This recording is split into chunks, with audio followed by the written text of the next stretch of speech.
বিসমিল্লাহির রহমানির রহিম। সংগ্রামী সকল ফেসবুক ভাই বোন বন্ধু, বাংলাদেশের বাইরে এই ভিডিওটি যে যেখান থেকে দেখবেন আমার পক্ষ থেকে জানাই সংগ্রামী সালাম, আসসালামু আলাইকুম। আমরা এই আগামীকাল ঈদুল আজহা অনুষ্ঠিত হবেন।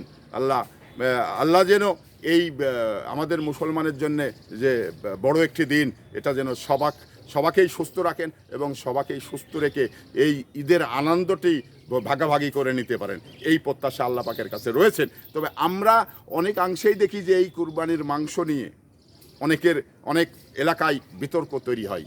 কারণ কেউ বলে 3 ভাগ করতে হবে, কেউ বলে মানে 1 ভাগ করতে হবে, কেউ বলে 2 ভাগ করতে হবে। এ নিয়ে নানান বিতর্ক। তো এই বিতর্কর দিকে আমরা না গিয়ে যেটা আমাদের পূর্বপুরুষ করছেন এবং যেটা সহি হাদিসে বলছেন, সেই অনুপাতেই এই মাংসটি আমরা ভাগ করে যেটা যার যতটুকু ভাগ তাকে ততটুকু বুঝিয়ে দিয়ে আমারটা নিয়ে এসে আমি গ্রহণ করব বা খাবো, আর বাদ বাকিটা অন্যকে বুঝিয়ে দিব। এই তো হলো ঈদুল আজহা।